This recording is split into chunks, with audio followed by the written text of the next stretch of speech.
Matt Valenti, welcome to the Wrestling Changed My Life podcast. Pleasure being here. Thanks for having me on.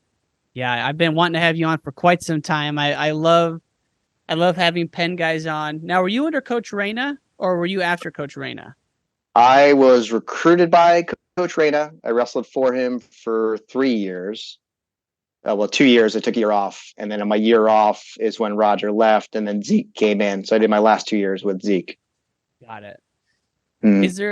Is there anyone better than Coach Rayna? I freaking love the guy. He's one of my favorite people to talk to, and just so awesome that he's back at Penn and the year they're having. Awesome.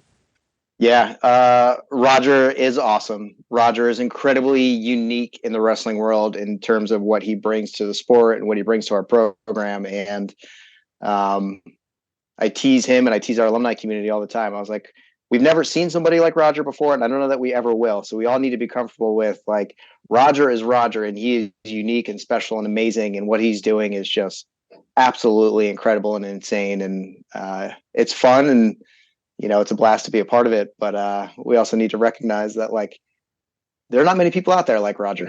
No, not at all. I mean, to come back to the grind after he had been away in the startup world, business world. Mm-hmm. That's a full-time commitment. And even myself, like, I don't think I have that good of a sense of just how grueling it is to be a college football coach in terms of the schedule. Mm-hmm. And I know you know that.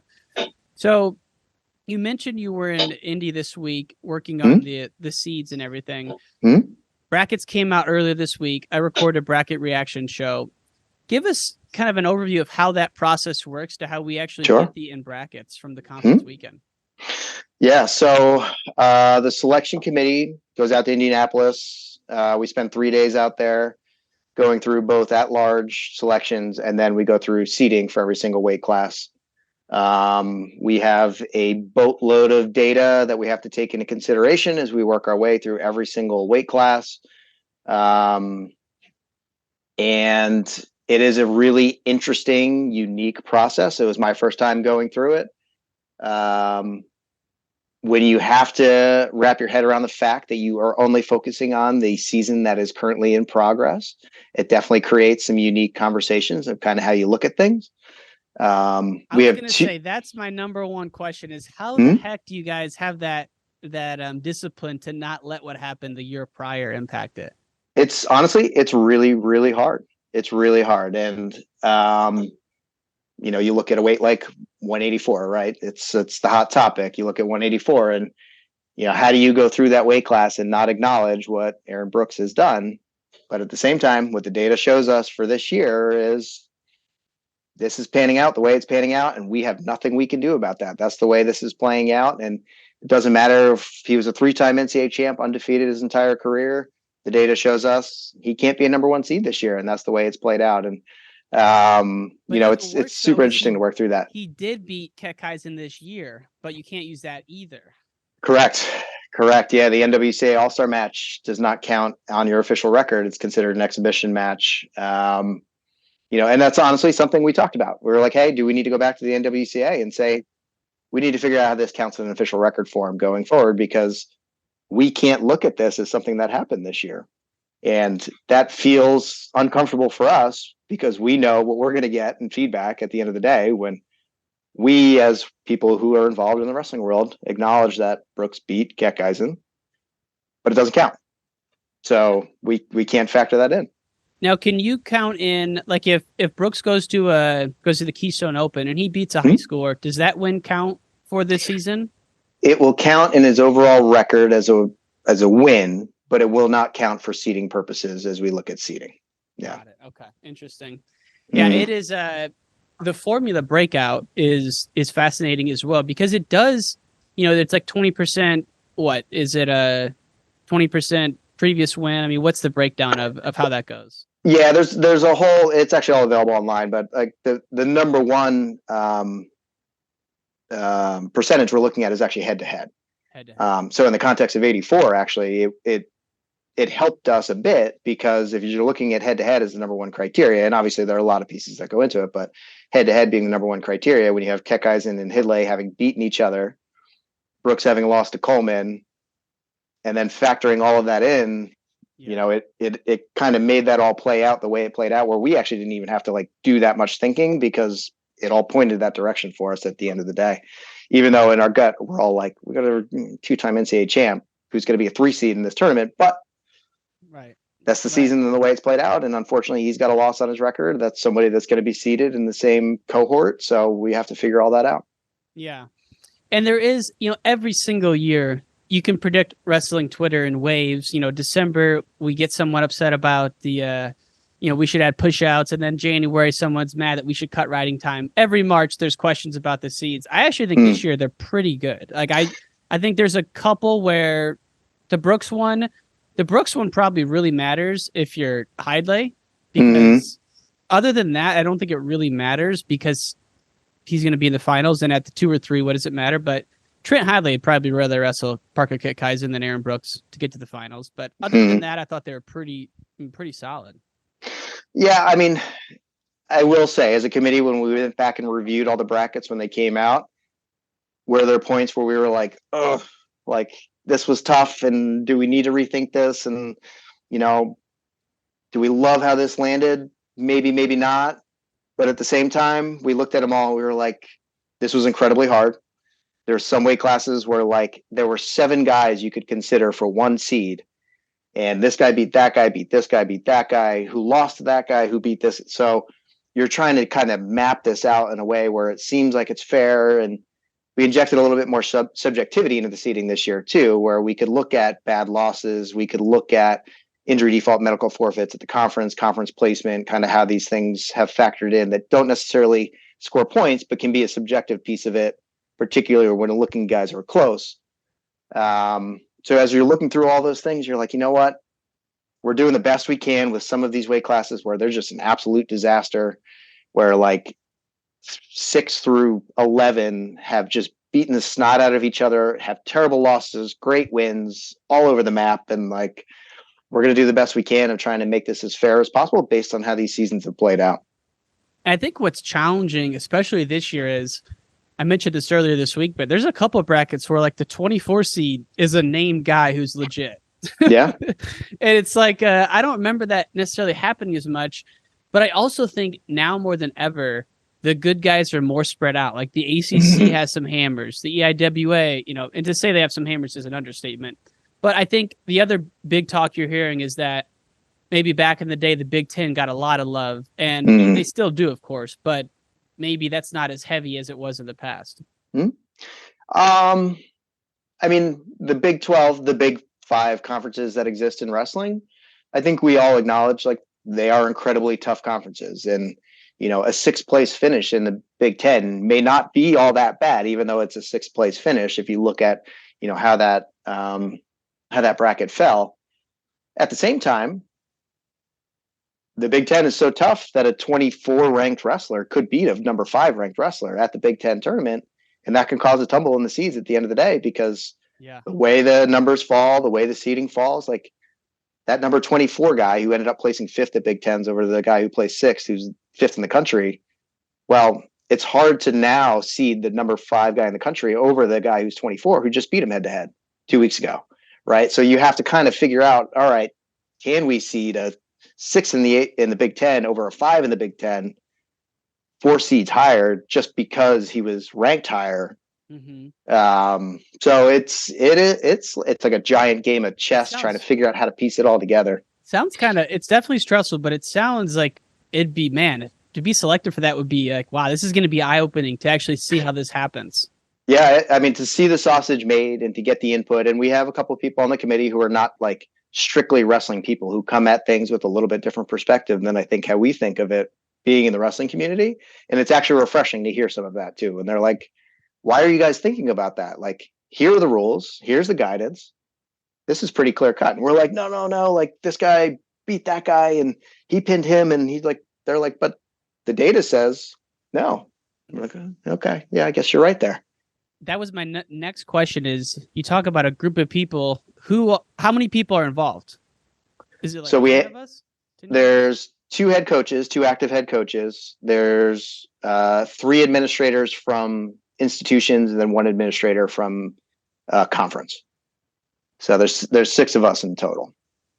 And you mentioned that there's some maybe non-wrestling folks, and that's even more interesting because to your point, they take those biases out, and it's man, it's just so fascinating. Like think about like seeding a boxing tournament, not knowing anything about boxing and just looking at the numbers. I'm trying to put myself in their shoes. So that is interesting though. It is really interesting. Honestly, it's a really helpful voice to have in the room.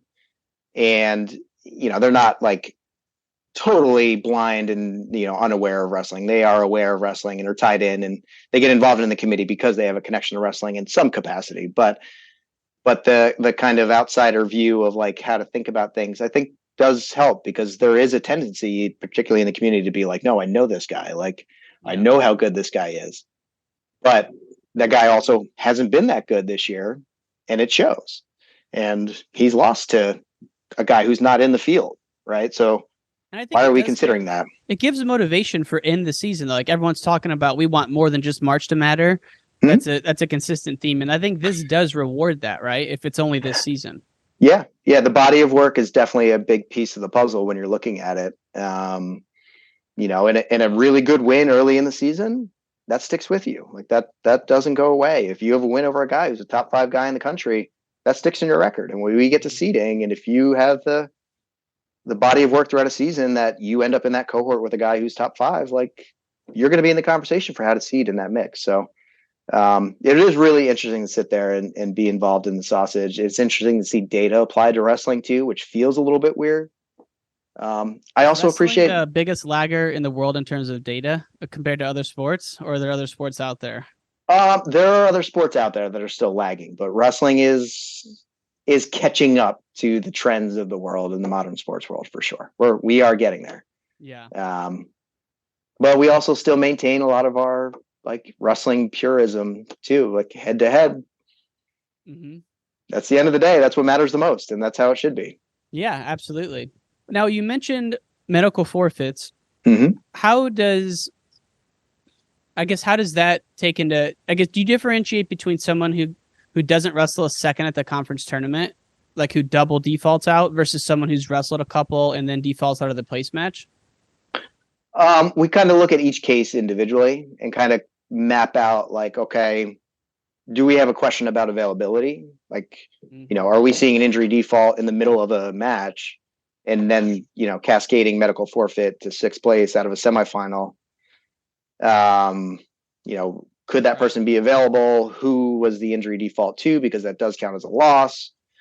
Our guys weighing in injury defaulting, medical forfeiting out. Fortunately, we didn't see that much this year, which was great. Awesome. And I think sharing that subjective perspective around medical forfeits is going to factor in, I think helped with that.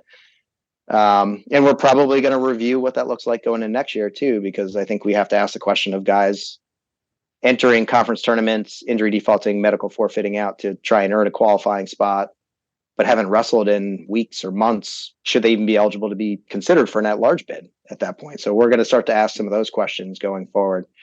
The systems are built for people to figure out how to work within those systems, and systems then also need to adjust. So we're trying to figure out how we do that to make sure we capture things the right way. And so you said if we're wrestling in the semis and I medically forfeit to you, that's a loss for me and a win for you? Injury default counts as a loss. So if I injury default to you, that counts as a win for you and a loss for me. The following medical forfeits count as a win for the person who gets the medical forfeit, but does not then count as a loss for me. So if like a semi slide type deal, you get hurt in the third quarter in the third period of the semis, and you have three wrestle back match, or not 3 because you'd be done with the second one. But I see what you're saying. Yeah. Yep. Okay. But the medical forfeits are tricky for us too, because medical forfeits show as a win for somebody in the record. And so a quality win that's a medical forfeit, well, is that actually a quality win? So then we have to go back and think about, okay, so-and-so is showing that they have 3 quality wins, but one of those was a medical forfeit. All right, timeout. We need to look at this one and make sure that actually makes sense of the points that they're awarded. Do they deserve those points at that point? Interesting. And it's like, even as wrestling fans, the people who do the rankings, like at the media outlets, these people are so in the weeds. Like they amaze me at how much they know, and it's so hard even for coaches to be as in the weeds as some of these rankers are. And I don't know how other sports do it, but I've always wondered if that is taken into consideration or if that's not one of the influences. So the rank that we use is a coach's rank. And I will tell you, without a doubt, there's gamesmanship in how coaches are ranking kids. Like we saw the final coaches rank and we were like, what the heck is going on with some of these? And it's brutal because it is a factor in the point system. It does have an impact on seeding. We are looking at that. At the same time, we saw a couple of coaches ranks where we're like, this is total BS. We're throwing this out. Like, this is garbage that this ranking is where it is. And there will inevitably be inherent bias in ranking too, because coaches, rightfully so to some degree, like can't forget what happened a year prior to, right? So, Brooks being number one, by the data, if you look at the data, like I don't understand why Brooks is number one seed, to be honest, or number one rank. Like he's got a loss to a guy in the country, right? Who is much lower ranked. By definition, you should be dropping him, but we don't. So you think about things like that and kind of how that plays in. And we've been talking about the rank piece and, what makes sense and how do we eliminate the gamesmanship in the coach's rank in particular. It's disappointing. One of the other administrators on the call asked me, like, how do we get rid of the gamesmanship of how coaches are trying to, beat the system? And I was like, honestly, hire better coaches. I don't really know what to tell you or just not have the coaches ranked because like why that's just so that's inherently there's so many inherent biases there. Like I would think it would be more accurate to take like an average of like flow and intermats rankings, like people who are in the thick of it, because I can't imagine how much coaches have going on to be able to rank the 25th guy would be brutal. Yeah, I mean getting down to 33 is brutal, and seeding down to 33 is brutal too. So I can appreciate that. I think where I struggle is we're not necessarily seeing the gamesmanship in the 25 to 33 range. We're seeing it up above that too. And that's where I'm like, hey, let's stop with some of this. Like, this is absurd that we're doing this. Yeah. And we've talked about like, where does the media ranking fit? Does it fit? Some of the other sports in the world find a way to use media rankings. Do we factor those in? It's a constant discussion of like, how do we better evolve this process so that we're getting the most accurate data possible?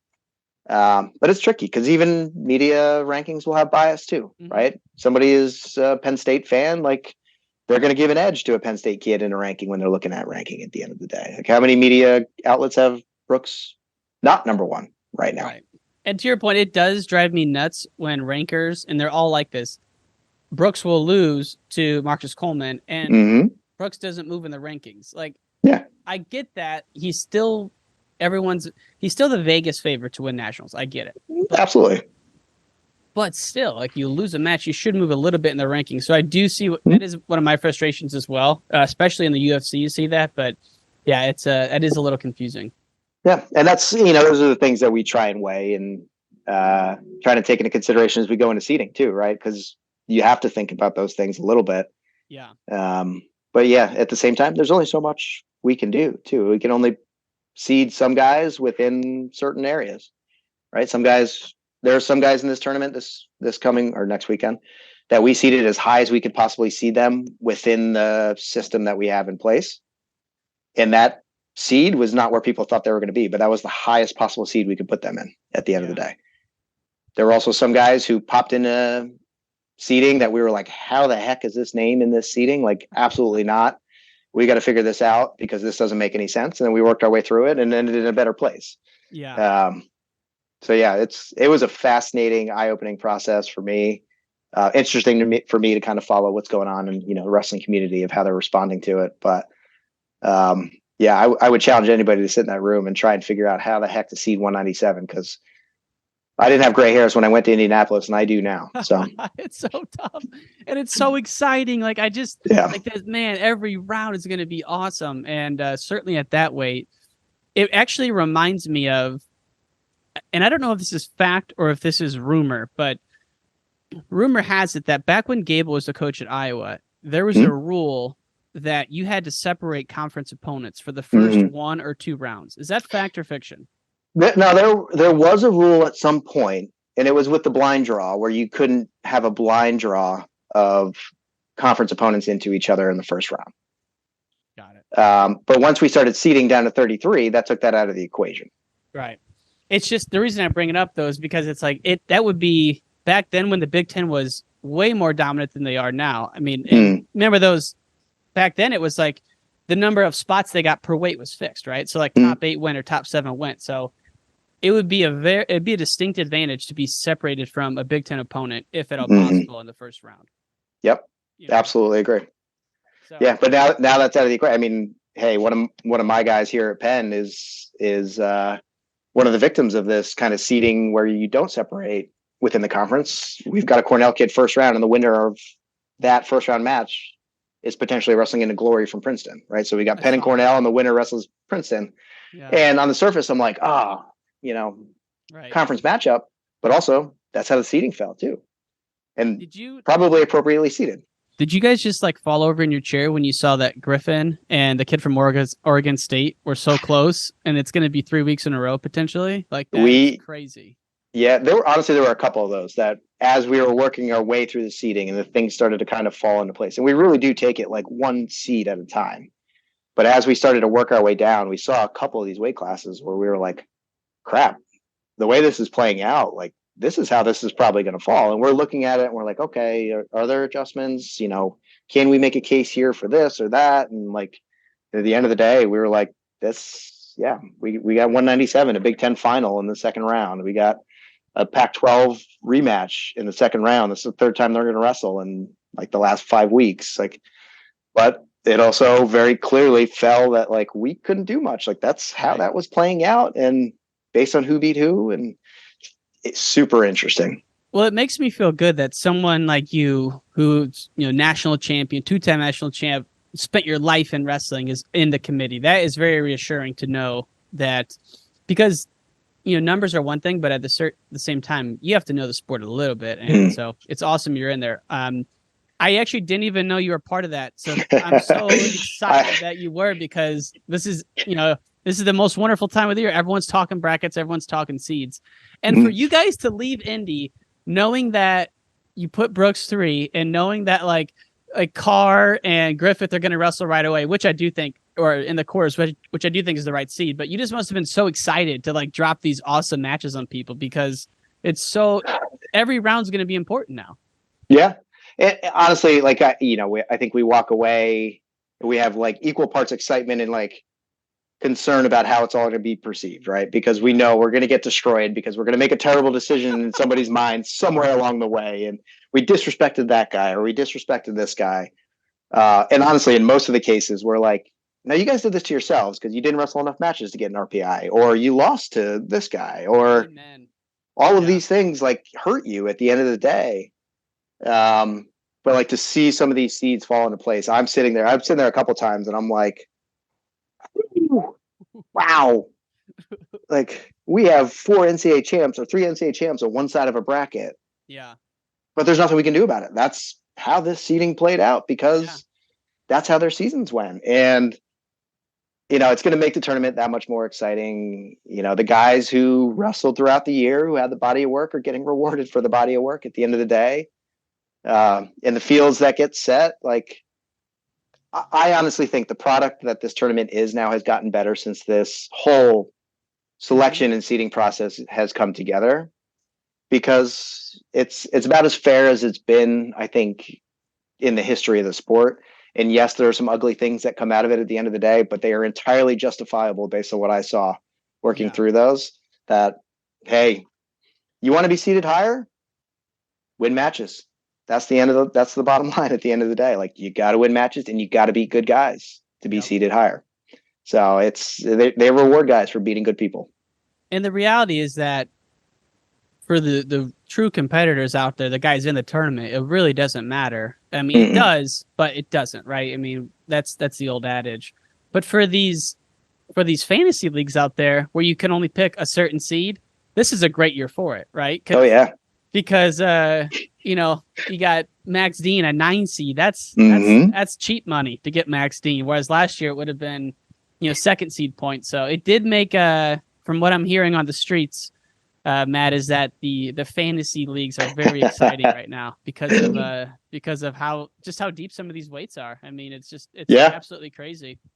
Well, if you ever told me that we'd be having similar conversations about fantasy wrestling that we have about fantasy football, where we're excited about how somebody's performing in fantasy performances at the end of the day, I would have been blown away. So I'm excited. And the cat hadn't been let out of the bag that I was on the committee yet. I was joking with Roger yesterday. He was like, does anybody know? I was like, no, I don't think anybody's figured that out yet. And then I remembered that I was coming on with you today. And I was like, okay, I'm about to let the cat out of the bag. So I'm sure I'll get some phone calls. But well, I was thinking, I'm like, is this like when you have jurors in a murder case, you don't reveal the victims of the jurors, you know? Like I don't know if it's like secret, but actually, you know, I'm glad you brought it up because it's a very interesting thing. And I think people will be relieved to know that there's a process. It's the same process for every weight for every guy. So I think that's reassuring. And when you go back to your days, what did you come in at seeded when you won it as a junior?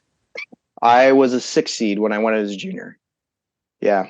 And I was a 2 seed my senior year. And actually both years that I won it, I didn't wrestle number 1 seed. So, really? You know, it speaks to this tournament and how tough it is. So let's go back in time a little bit. So tell me about your early years and kind of getting into high school and when that switch flip for you of getting super serious. Sure. So I'll go all the way back. My dad was my youth coach. He was an incredible youth coach. We had one of the best youth programs in the country, went about it the right way. All the kids who were in the program just learned to love the sport. And I was a 2-sport athlete all the way through high school, all the way through my senior year. I played soccer all the way through my senior year of high school. And my dad, to his credit, really kind of pushed that multi-sport approach. Obviously I was still doing club stuff and, you know, I was an edge guy. I was driving down to the edge twice a week, 3 times a week to get extra workouts in, even in the fall when I was doing soccer. But, you know, I think once I hit high school and realized I was 85 pounds as a, you know, high school freshman, wrestling 103, my dreams of being a starting center on the basketball team were probably out the window and needed to kind of focus on what direction I wanted to go. I loved wrestling. I loved being a part of it. I was fortunate to wrestle on a really good high school team at a public high school too at Kittatinny, and had a great experience being a part of that team. Coach that just did a good job of building a really strong culture within the team and a very selfless culture within the team, which was awesome. You know, we were not a group of superstars that were recruited to wrestle on one team. We were just a bunch of like collection of farm boys that just were hard nosed and wrestled hard. And in New Jersey actually is like a dead breed too. There's no good public high schools anymore outside of like Southern High School. Is that right? Is it gotten that crazy with the Catholic schools? The Catholic schools, the private schools are, in my opinion, out of control.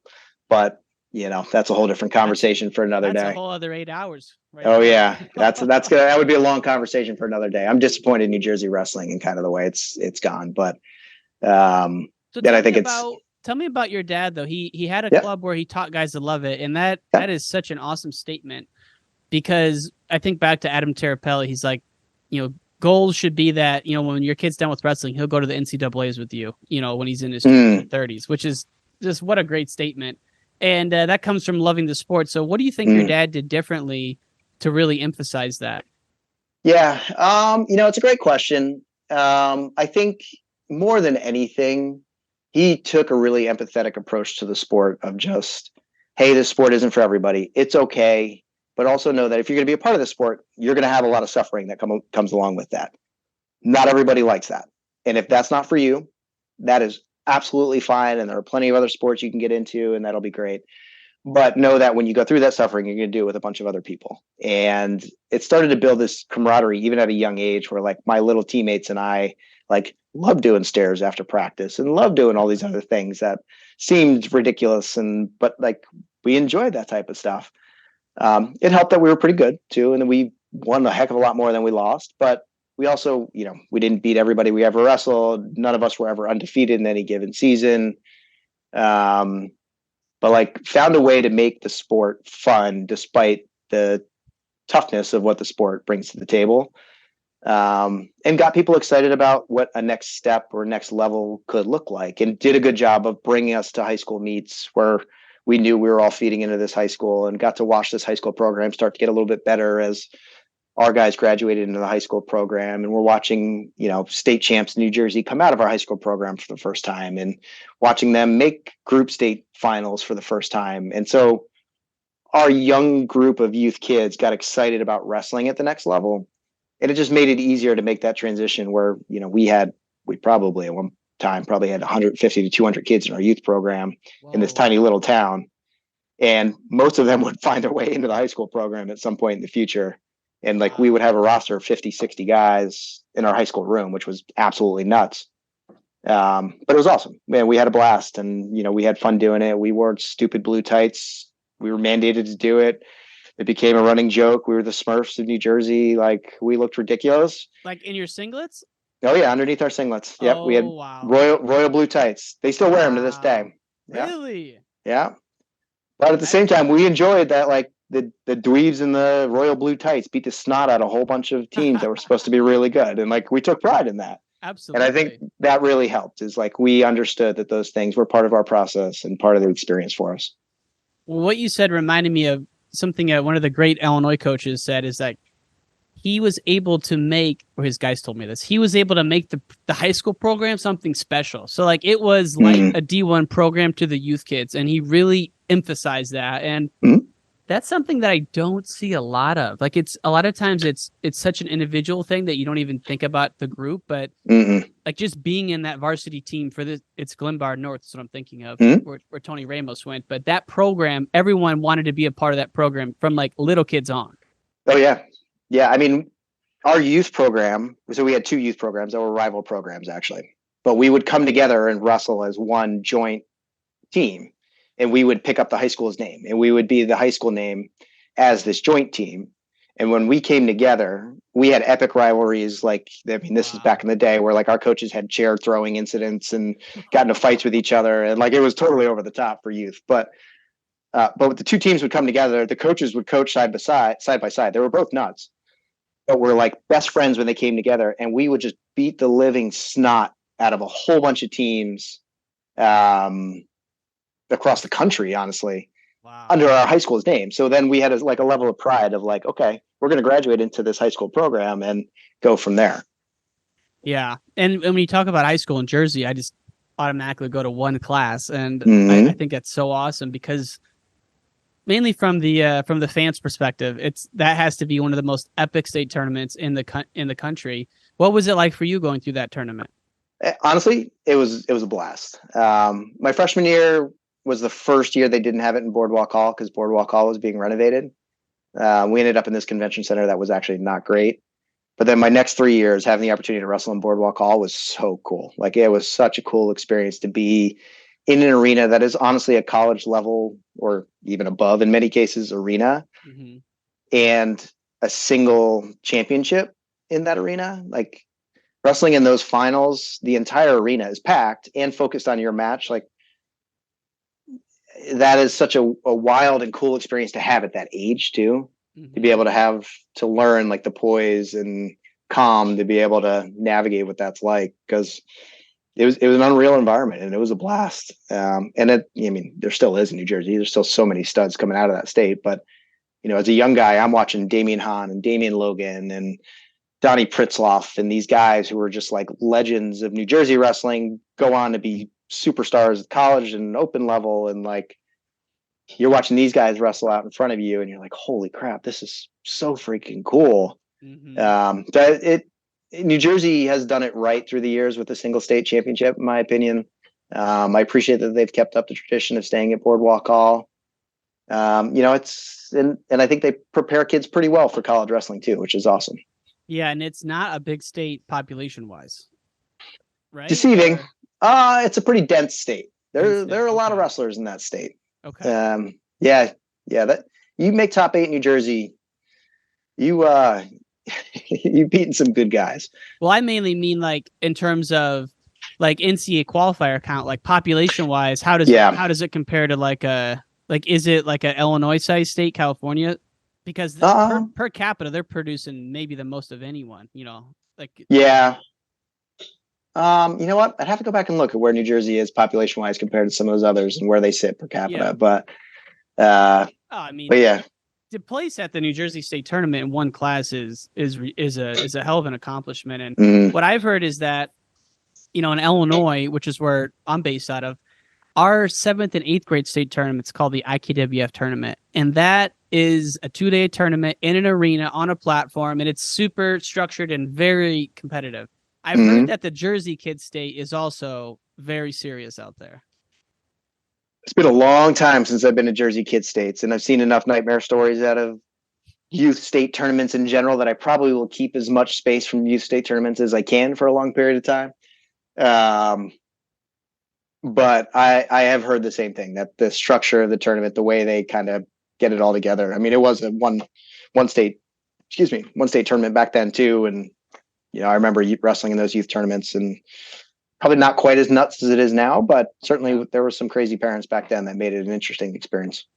And when you're coming up, you mentioned Fritzloff, Damian Hahn. I mean, as a guy who wrestled 103 myself, I got to imagine looking up to those guys, those were terrifying individuals back then. I mean, these are just absolute killers, man. Oh, being a 103 pounder walking by Damian Hahn in the back of Atlantic City arena, I was like, whoa, like, I'm going to try and wrestle in college. Like, this guy's going to wrestle in college.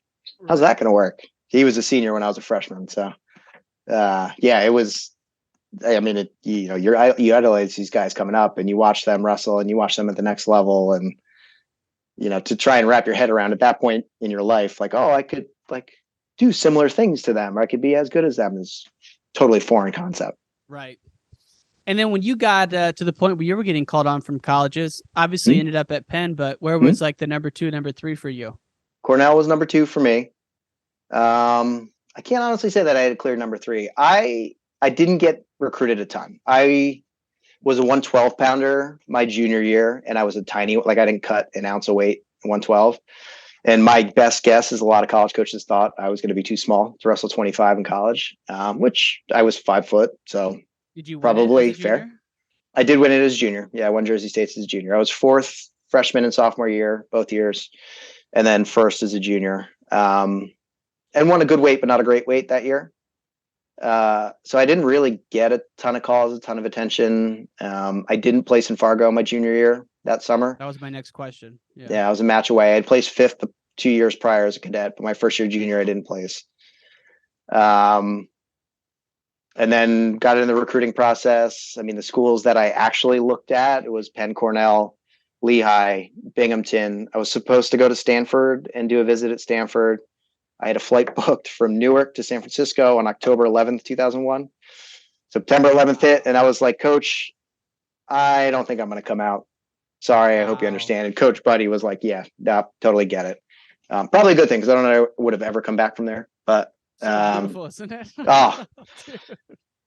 Going out there my freshman year at college and seeing that campus, I was like, I made a huge mistake. What was I thinking? But one from there is Cal Poly. San Luis Obispo is like, it's the ultimate.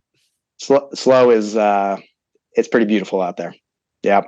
And your story is like just so refreshing to hear, because we're talking about a 2-time NCAA champ, and you didn't place at Fargo as a junior. A lot of kids now think that's the end of the world if they're not getting called, if they're not winning Super 32. It's like that's not the only route to get there. No, it's not. And honestly, I think we're starting to see this a little bit more. Like, there are just as many guys who are not top recruits in the country having success at the college level as guys who are top recruits in the country. At that, when you look at the high school rankings, right? Like, I mean, I look at our Penn kid who was an All-American last year, CJ Composto. Like, nobody knew who that kid was. They'd never heard of the kid. He was probably like the 6th best kid on paper in our class at Penn, right? And what we forget, and we were going through the seating this past week, and I'm looking at the seating, and I'm like, oh, the number 2 seed at 41, he beat last year. Like, kid is undefeated, 26-0, and our kid, true freshman, beat him last year. But our kid was an unheralded recruit. Like nobody knew who that kid was. He placed in Jersey States and had a good senior year and did really well. But like, the success of the next level is not necessarily going to be predicted by who the superstars are coming out. Like that is definitely not number one pound for pound guy. Like, yeah, maybe he'll have an incredible successful career, but for every one of those, there's one who doesn't pan out for one reason or another. So, I always, when I talk to recruits who come in here at Penn, I'm like, it doesn't matter what you do in high school. What matters is how you prepare yourself for the next level, because I don't care if you won everything you've ever been a part of in high school. If you can't embrace the fact that you're going to come in here, get your butt kicked at some point and got to figure out how to bounce back, you're never going to make it. It doesn't matter. You got to be able to take some lumps and know how to bounce back. Because at this level, there's two things that are guarantees about college wrestling. One, at some point, you're probably going to take a lump because there's very few Cale Sandersons out there, right? Yanni took a loss this year, right? He's going to be potentially a 4-time NCAA champion. Took a loss this year. And the other thing is, the hardest thing in college wrestling is staying healthy. Like, you got to learn how to wrestle in a way where you're not going to put yourself at risk of getting injured long-term too, and be smart about how you wrestle, because if you suck on bottom and you're getting your arms ripped off, you ain't going to make it. You're not going to make it 4 years. So you got to figure out how to wrestle in a way where you're going to be able to keep yourself and your body in check to make it through 4 years of wrestling. You said something that triggered something I've been thinking about lately. Back in your era, guys were wrestling 40 matches, right? Mm-hmm. Do you think that the reason people are wrestling, I guess the better question is, why do you think we're seeing seasons with so many less matches now? Is it because guys are trying to avoid that crippling injury and burnout that a lot of the guys in the previous era suffered, or what's the situation? It's a great question, and I probably have 20 different theories in my head of why that is. What I come back to, and actually this past week highlighted this for me, the parity in college wrestling right now, is particularly at Division I level, is wild. Crazy. Like, I mean, I'm looking at results from the season where a guy who is like the 29th ranked guy has a win over a top 5 guy. In my day, like, if you were ranked 29th, like, we're hoping you don't get majored by somebody in the top 5. Like, a major is probably a good result for you if you're a 29th ranked guy back in my day. And I think that parity and that level of the sport being as high as it is, I mean, I think the intensity of it has picked up even more than it used to be. Every match is difficult, and bonus points, I think, are, obviously you have some high level guys who can score a lot of points, but there's not guys who are, getting bonus points in 90% of the matches they're in these days, right? Even the best guys, you got a 2-time returning NCAA champ in Brooks, who we've been talking about, who's got a loss this year, right? And to a guy who's seeded 5th or 6th, right, at the NCAA tournament. Like, nobody's invincible anymore. There are very few undefeated guys who are just steamrolling the competition. All right, Spencer Lee, okay, we'll put him out, and he's a whole different animal. We'll leave him out there. But like the Spencer Lees of the world, that we don't see that as much anymore. Like 1 through 20 on any given day, like they can beat each other. They really can. And I think that factors into it. I think that intensity level picks up. I think the intensity level in the room also is not far off. I used to have teammates who I would be like, you know what, I need a light day today. I'm picking this guy, and I'm going to beat the snot out of this guy all day. Like, I go and watch our workouts, and I'm like, oh, wow, our best guy he's got to work to win this practice match today. Like, wow. Oh, crap. Okay, like that's the level of training you're looking at. So you think that's driving down the number of matches, just the parity? And I think the parity, I think the level being as high as it is also is going to lead itself to guys being banged up a little bit more too. Like that's going to happen when you got to win 5 brutal matches in Southern Scuffle to win the Southern Scuffle. Like, your body's going to take a toll. That's reality. And it doesn't surprise me that we're seeing more guys with like just nicks and injuries and missing a little bit of time here and there. And, there's also a sport specialization component of this that I think factors in. I think we have too many guys that just wrestle and that's it, and don't develop muscles any other way, which is a whole different theory and a different conversation. But, I think it's a confluence of things. I just think the level of competition is so high right now. To maintain that for 40 matches is incredibly hard. Yeah. And I don't think that people listening, I'm not suggesting that we should go back to the 40-45. I don't think that's the way. I like when it's a little bit shorter season because it's I'm a big advocate of, allow me this side tangent, dual championships. Season starts in January. Any open tournaments in November, December, have them, but they don't count. And then we have a 6-week dual season, and then the last 2 weeks of the dual championships, and we go to Big Tens. Have you heard any grumblings when you're in Indy of a potential team championship change? Or is this Twitter lore? Not that there's even rumors, just hopeful thinking, I guess. There has perpetually been hopeful thinking about a dual meet championship. At the end of the day, we got to get the coaches there. That's what it boils down to. Okay. We got to get the coaches there. If the coaches came to us tomorrow and said, we want to do a dual championship, we have a format. We're ready to go. We're like, let's do it. Let's go. But we can't get there.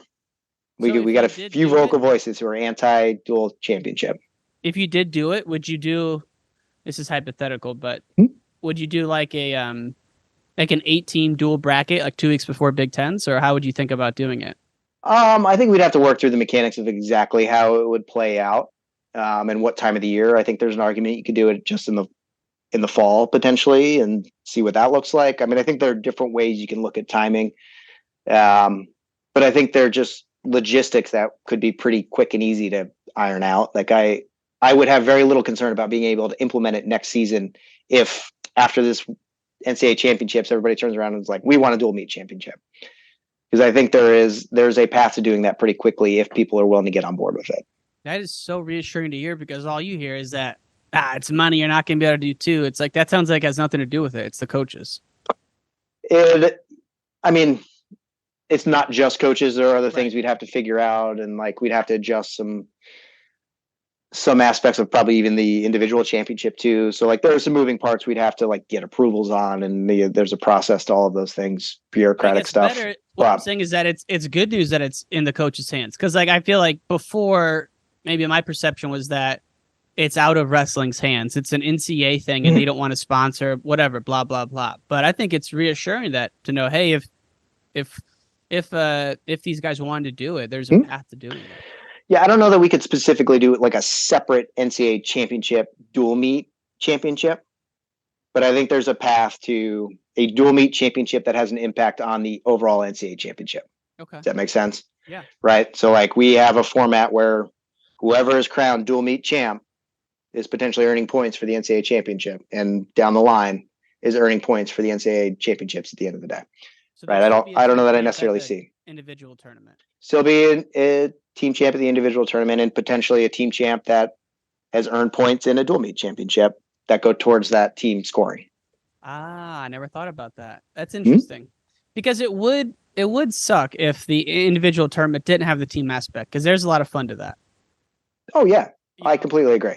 Yeah, the individual aspect is awesome, and I think this tournament that's going to happen next weekend is one of the greatest events in the country, in the world. Fact. Like, that is bottom line true, no questions asked. And that is not just my wrestling bias. That is me asking people who I've seen be at the championship for the first time, who have no connection to wrestling.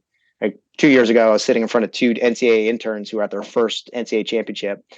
And in the finals, I turned around and I was like, what do you guys think of this so far? And they just were like effusive praise. Like, this is one of the coolest things we've ever seen.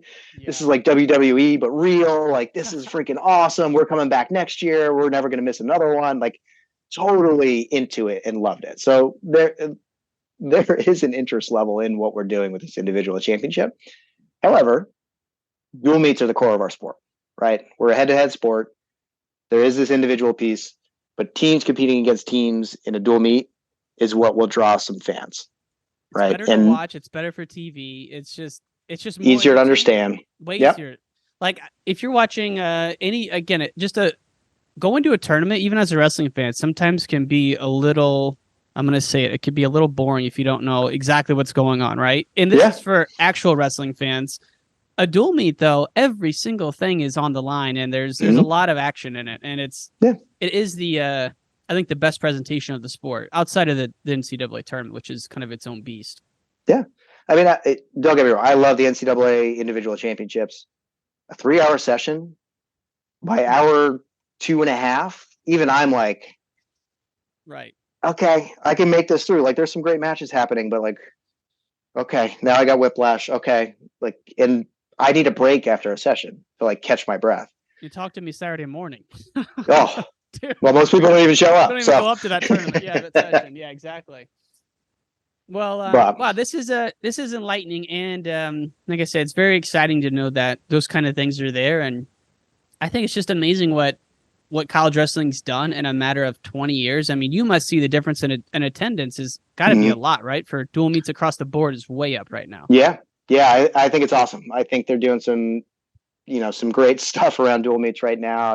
Iowa continues to sell out, but I mean, we're seeing draws at other places. Rutgers now starting to get a serious show. Like, that's awesome. And that's really good for the sport. And, the next step in the evolution of the sport, I think we all acknowledge, is wherever women's wrestling fits into this, we got to figure out how that fits into the equation, because I think that only elevates the sport across the board, and it's going to grow our fan base too. It's very surprising that Iowa, nothing else has really happened since then. Like, you would have thought maybe some big brand schools. It's been almost 2 years, and it's like you almost feel for Iowa because they put themselves out there. They don't really have anyone to wrestle in that Power 5, area. Yeah, I will say, from an administrative standpoint, sitting in an administrator seat, whatever is going to happen with the NCAA over the next few years is one of those things that's just this lingering, like, what do we do? We don't know what's next with the NCAA. And because that landscape is so unstable right now, it's hard to think about, do we add sports? Do we not? What does that look like? What do you mean the NCAA? Like, how, just because of NIL and all that, or like the NIL? There's this whole transformation committee who made these recommendations that essentially is deregulating like everything. And, the proposals that are out there really just dramatically change how the NCAA works. Really? There'll be shifts in how sports report through the NCAA. There may be more NGB involvement. So there's a lot of unknown with the NCAA and what the future of the NCAA looks like, that I think it's hard for administrators to really wrap their head around, like adding, dropping, including anything at this point, because we don't know what tomorrow is going to look like. And things are changing so rapidly right now between NIL, between these lawsuits that we have. There could be a path to student athletes being employees at some point, like all these funky things that are kind of in the mix that we're all just like, what the heck do we do next and where do we go? So I think it's a little bit of unfortunate timing for women's wrestling, that had they had more traction 5 years ago, I think we would have seen more programs. But because of the uncertainty where the NCAA is right now, it's kind of putting a little bit of a wet blanket over kind of the growth, because it's just like, what the heck are we doing and where do we go from here? I had no idea about some of these broader things going on at NCAA. So for folks who don't know, you're in the administrative office. What's your current title? Current title is Associate Athletic Director here. So I've been in administration now for 9 years. Yep. Yeah. Okay. And that's the next level. Like, the coaches is one level, but now you're really behind the scenes and seeing some of the politics and some of the changes and all that. So yeah, that's good to hear that, because I never even considered there's anything going on with the NCAA, and maybe that's just my naivete. Yeah, it is really, really interesting times. I mean, it's fascinating for me to sit here because I'm not necessarily like in the decision-making piece of this, but I will inevitably be on the responding side of this and need to figure out kind of what happens next and where do we go from here. And I mean, the one that scares me, that I'm like, I don't even know what we do, is if some of these lawsuits and these political folks that are getting tied into the NCAA decide we have to start paying student athletes as employees. I mean, that's like unprecedented. Yeah, I don't even know what we do or where we go from there. So that's one of those things that like we're watching, like, what is that going to do? What is that going to look like? So yeah, it's super interesting. That's going through the system right now, huh? Or there's a lawsuit going through the whole legal process right now around student athletes being classified as employees. And there's some prominent politicians who are advocating for that too. So, now we're into this political world of, we got Washington involved and stuff, which we know how well they work down there. So, Wow. Well, that's again, I appreciate you kind of shedding light and letting us see what's going on behind the scenes, because I think a lot of times people have a lot of opinions and we don't know the full picture. And that's clearly the case with this. And it makes sense because it's frustrating to me that no other schools have added and I'm talking like the Power Five, the big boys, that they haven't done anything to help Iowa put themselves out there. But I guess I see what you're saying. If it's uncertain, people are probably still recovering from the budget windfall of COVID, negative windfall of COVID. Yep. So interesting. Yeah, a lot of factors, but I think it's coming. I think it's a matter of time. It's just a question of when will it happen. And these power conferences are all changing right now too, right? We got Big Ten adding and Big 12 adding, and they're all going to have different titles. So who knows where they're all going to land in a couple of years. Absolutely. Man, well, it just gets me so excited for next week talking to you. And we didn't get a chance to go into some of your matches, but I will just kind of sign off with this one. Your senior year, you take out Coleman Scott in the finals, and Coleman Scott's a PA guy. Had to be one of those names growing up that was one of the phenom kids, the top recruits. Did you ever come across him in your early days? Coleman and I were just far apart in age that we never overlapped in high school. But I obviously knew who he was. I followed him through the years. That was the first, we wrestled at the All-Star Classic that year. And then the NCAA Finals was the second time we wrestled. But I think we then wrestled like another 8 times after that on the next level. International stuff. Became incredible rivals, but also good friends. And I'm so excited to see what he's doing down at UNC too. It's awesome to see him doing well. Man, absolutely. Well, Matt, thank you so much for coming on the podcast. This was a really fun conversation. And are you going next week? Yeah, I will be out there on Tuesday. So I'll be out there bright and early. All right, man. I'll try and sync up with you and just introduce myself because I really appreciate your time. Of course. My pleasure. And I appreciate you having me on. Absolutely. Take care, man. All right, Ryan, you too.